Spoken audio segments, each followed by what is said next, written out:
Magandang araw sa lahat. Ang ating pag-usapan ngayon ay tungkol sa pagpa-impeach kay Sara. Dahil itong balita na to ay napaka laking balita sa Pilipinas. Dahil sa aking opinion, bilang isang ordinaryong mamayan ng Pilipinas, ang pagpapa-impeach kay Sara Duterte ay hudyat ito ng pagkawatak-watak ng mga Pilipino sa bansang Pilipinas. Dahil hindi naman basta-basta itong pina-impeach isang vice presidente na Duterte. At alam naman natin na maraming natutulungan ang mga Duterte dito sa Pilipinas at maraming nagagawa ang mga Duterte sa Pilipinas. At alam din natin na ang nagpapatakbo nitong impeachment o ang nasa likod nitong impeachment ay mga kalyado ng Presidenteng Marcos. Alam din natin na ang mga Marcos, marami din niya mga supporters, mga diehard supporters. So talagang mangyari nito, magkahati-hati talaga.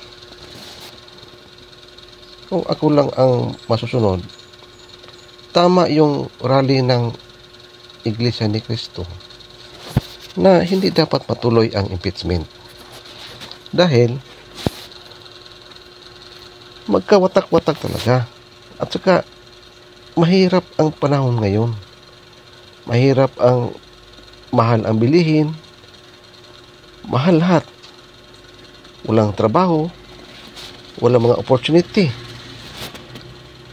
Ang mga mamamayan, panay gasto, wala namang masyadong income. So ano ang mangyari niyan? Taghirap talaga. Para sa akin, mababaw lang yung mga basihan ng mga na mga congressman na nagpapa-impeach o pumipirma sa articles of impeachment doon sa Kamara. Napakababaw.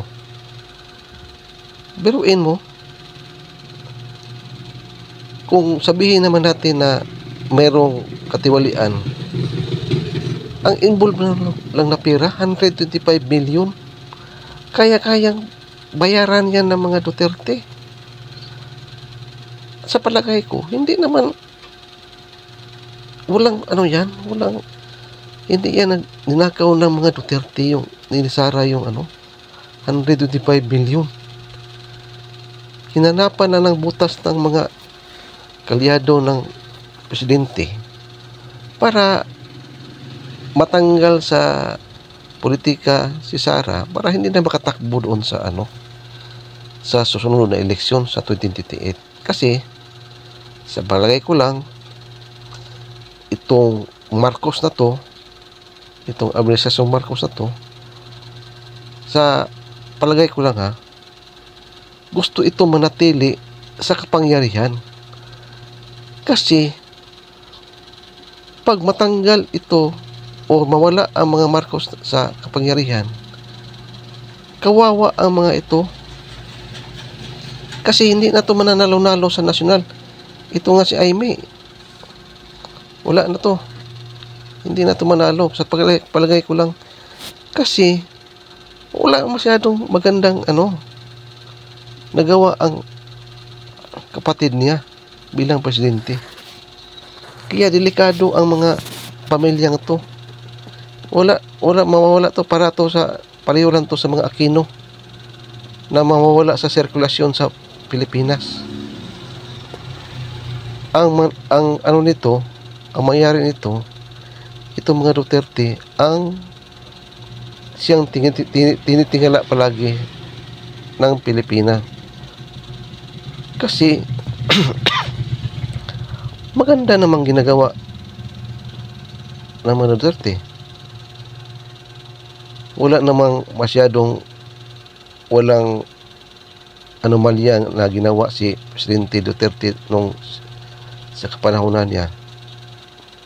Kaya at saka naramdaman talaga ang serbisyo ng mga Duterte sa Pilipinas.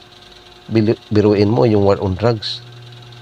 Talagang naramdaman talaga to ng mga ordinaryong Pilipino, kasi yung lugar nila dati na marami mga adik, talagang luminis, talagang tumino, talagang tumahimik kasi takot sa presidente.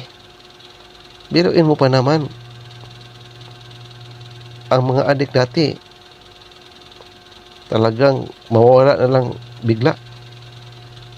Hindi natin alam kung bakit.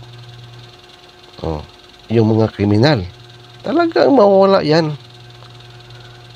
Ang resulta niyan, tumahimik ang isang lugar. Kaya naramdaman ng mga tao yun. At saka ngayon naman, sa panahon ni Marcos, bumabalik naman yung kaguluhan. Yung dati na wala na, ngayon sa panahon ni Marcos, bumabalik. Kaya yan ang mahirap sa mga Marcos. Kasi tinitira nila ang mga Duterte na tumutulong sa mga Marcos na makabalik sa pwesto. Kasi ang tingin ng mga Pilipino, para sa akin, itong mga Marcos traidor. Kaya yung impeachment na yan, talagang pipirusahin talaga nila na matanggal si Sara.